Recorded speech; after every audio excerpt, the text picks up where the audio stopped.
I love being of noble blood. I am powerful. I am rich. I can afford precious weapons. Oh, you have a pointy stick. How you doing, good sir? Don't mind me, I was just on my way back home. I think I forgot to tell my servants to turn the stove off. If you're here to finally hear me acknowledge how weird it is to be into swords in this day and age to anyone outside of this very specific niche hobby, that's not what the video is about. Although, it must be pretty damn weird out of context to see somebody cut up watermelons and plastic bottles, Tetra Paks, rolled up rice straw mats, and other objects with sharp swords in their backyard, possibly wearing a fedora. But that's not the reason swords can be seen as kind of silly that I want to ramble about today. If we go back in time, way back, when we, or rather our hairier ancestors, clobbered each other with hefty pieces of wood and rocks and chipped sharp rocks and rocks attached to the end of sticks.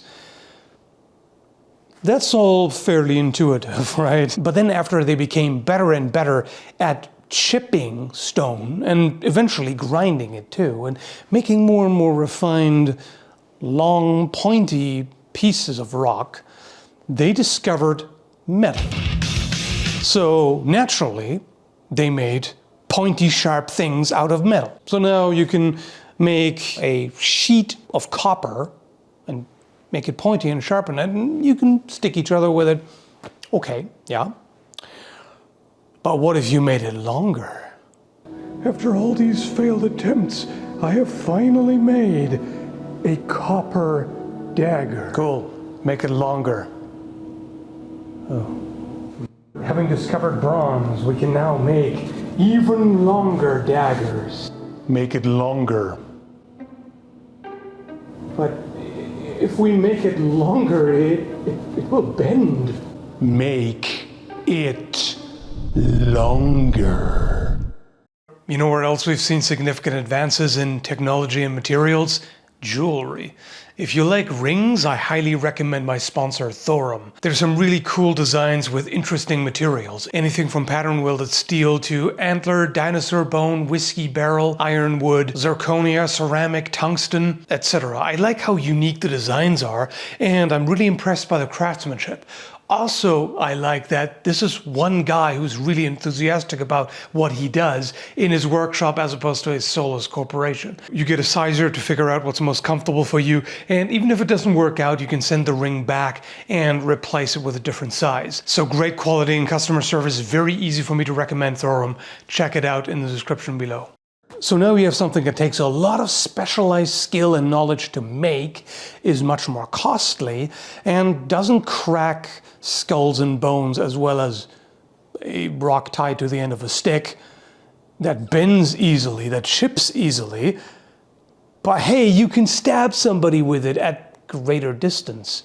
Then they discovered differently colored metal that instead of being able to cast into a mold, you have to painstakingly heat up and beat with another piece of metal, and heat up again and beat again, and then you have to really fine tweak it so that it doesn't just crumble or crack or any number of things that can go wrong. And now you have something that doesn't chip quite as easily, but still, and doesn't bend quite as easily, but still bends.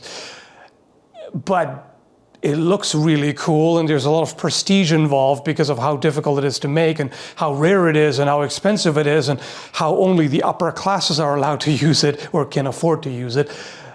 And meanwhile, you can just use an axe and split someone's head with much less effort than it would take for one of these.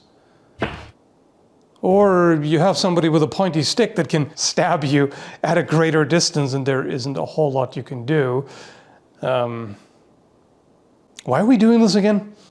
So eventually, we become really good at making these long, sharpened metal bars to the point where we can make them really elegant and thin and lightweight and beautiful and decorated and, you know, handle amazingly and are super light and can be very easily damaged and broken and outperformed in power and reach by an agricultural tool mounted to the end of a long stick. Cool stuff, huh? In case you can't yet tell by my facial expression and tone of voice, I'm approaching this in a satirical spirit. Of course, there are plenty of great things about swords, obviously. Particularly how much more effective you are at fighting with one of these because they are so crazy agile and they're versatile and you can do all kinds of things. Nowhere near as well as a polearm, but at least you can carry the thing around on your person much more easily. And you can also have some long-ass knives, which are pretty useful tools. In addition to being fantastic at self-defense, you can carry one of these around no problem. Not as easy to carry as a dagger, but you have more reach, which you may not need in a tavern fight. But hey, in case you do get jumped by several dudes in an alley, you probably want something longer than this.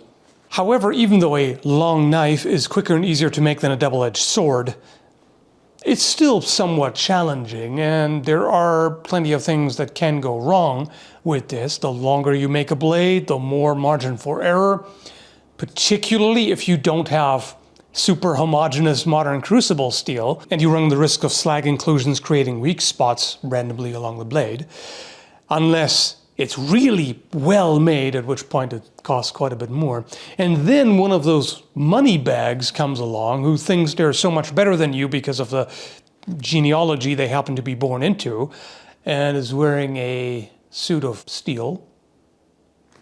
What are you going to do with this? So now you have to start stab into the gaps of the armor, or flip the thing around and beat them like this, when you could just grab a pointy stick and bash them.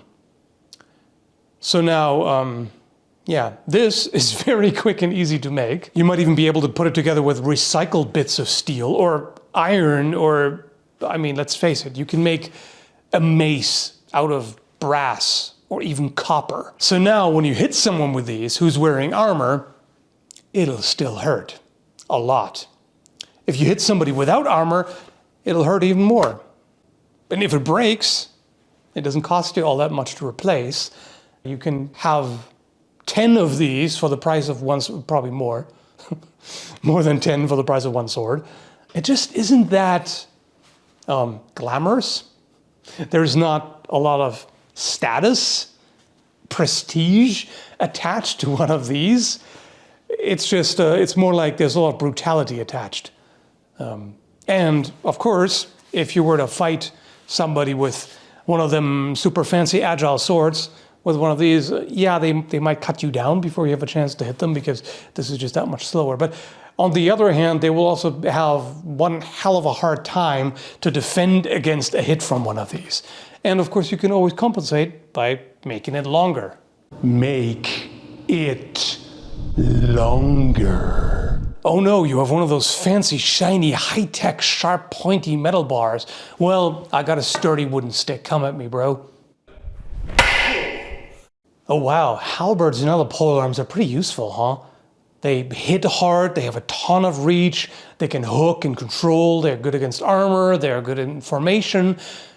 That's too mainstream though. Nah, I want something that takes 10 times longer to make but looks really cool. I mean, seriously, it's badass, but when I take a step back for a moment, I do have to wonder, who thought this was a good idea? This has all the disadvantages of a polearm. You know, like it's hella clunky to carry. It's not good in confined spaces. And, well, it takes a lot longer to make and is more expensive. And, well, it's more durable in some ways. Like, arguably, a sword blade can't be broken as easily as a wooden haft. Depends on how well it's made. It can be bent more easily. It can be chipped more easily. It wins in overall durability unless, you know, the guard comes loose and the pommel falls off and whatever, assuming it's well made. But the edge can get really chewed up more easily than on most polearms. Why a giant sword when you can have one of these, you know, which the vast majority of combatants on the battlefield during that time preferred? Just to be an edgelord? I mean, we are talking about dudes who wore a wild mix of random bright garish colors and puffed slash sleeves, and who wore their swords suggestively. Anyway, so swords are cool. It might seem a little bit dorky to obsess over them nowadays. I mean, even the gun nuts give us odd looks sometimes. Fortunately, I have no such weakness because I am both a sword and a gun nut. Haha. As fascinating as they are, and as much cultural value as is attached to them, I could easily imagine a world without them, where nobody thought this was a good idea, because it kind of isn't in some ways when you have alternatives. So I still like swords and will continue to do so, and have overstated some of the disadvantages compared to other weapons for the purpose of entertainment for this video. But, you know, some of them are very much real. In fact, they're all real. They're just a little bit overstated to be funnier. But yeah, they're still cool. I still like them. But I just found it fun to take a step away and look at it from the outside a little bit more. And then it starts to seem a little bit strange, you know? Especially some of the lengths that people went to make one of these, you know? Starting with sand and going through a very elaborate process of extracting what little iron there was in it, and going through an even longer process of forging something and making it super nice and spending weeks hand polishing it. Anyway, hope you enjoyed this little mental journey. Let me know what you think in the comments below. Feel free to watch a bunch of my other videos. I'll put a few that might be relevant in the description as well. And have a good one.